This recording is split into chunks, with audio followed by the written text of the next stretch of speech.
बरेली में एसएसपी अनुराग आर्य ने बांग्लादेशी और रोहिंग्या की तलाश के लिए 15 दिनों का विशेष अभियान शुरू किया है। प्रत्येक थाना क्षेत्र में टीमें संदिग्धों का डेटा एकत्र करेंगी और सत्यापन करेंगी।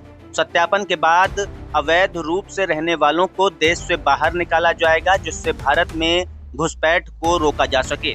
ये कदम पहलगाम में हुए आतंकी हमले के बाद उठाया गया है।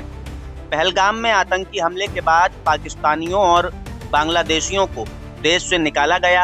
इसके बाद अब भारत में चोरी छिपे रहने वाले बांग्लादेशी और रोहिंग्याओं को भी देश से निकाला जाएगा। इसके लिए शासन से सभी जिलों को आदेश जारी किए गए हैं। इसी क्रम में एसएसपी अनुराग आर्य ने सभी थाना क्षेत्रों में ऐसे लोगों की तलाश के आदेश जारी किए हैं। इसके लिए अभियान चलाकर बांग्लादेशी और रोहिंग्या की तलाश शुरू हो गई है। यदि कोई भी यहाँ पर रहता हुआ पाया गया तो उसको देश से निकाला जाएगा।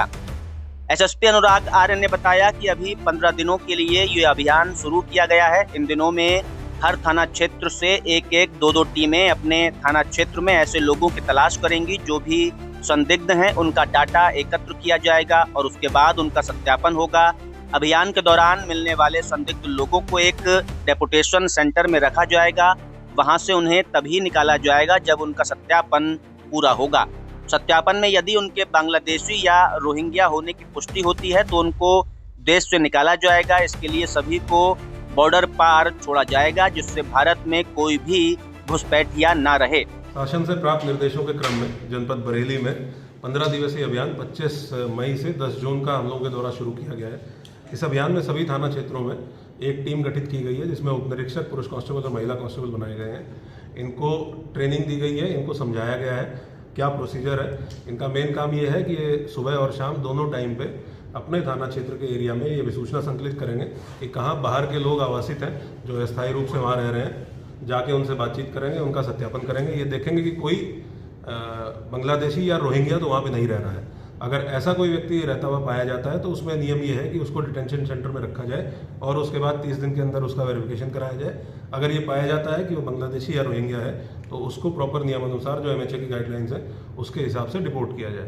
तो ये अभियान आज से हम लोगों का शुरू हुआ है और 15 दिन का टारगेट सभी टीमों को दिया गया है। इसमें जो भी बाहर से आए हुए व्यक्ति हैं, अस्थायी रूप से आए हुए व्यक्ति हैं, कहीं डेरा डाल के रह रहे हैं, उन सबको कैंप लगा के रह रहे हैं, उन सबकी चेकिंग की जाएगी और बहुत डिटेल्ड रूप से इसमें एलआईयू की टीम भी अलग से सक्रिय की गई है। डिप्टी एसपी एलआईयू के नेतृत्व में इसको लगाया गया है। सीनियर ऑफिसर्स के पर्यवेक्षण में इस अभियान को चलाया जाएगा और जो भी ऐसे व्यक्ति मिलेंगे उनके विरुद्ध डिपोर्टेशन की कार्रवाई नियमानुसार की जाएगी।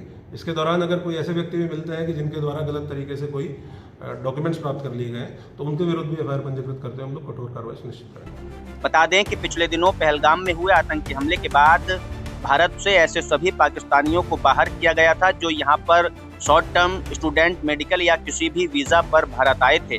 सिर्फ उन्हीं लोगों को यहाँ पर रहने की अनुमति दी गई थी जो लॉन्ग टर्म वीजा पर भारत में रह रहे हैं। अब बांग्लादेशी और रोहिंग्याओं को भी भारत से बाहर किया जाना है।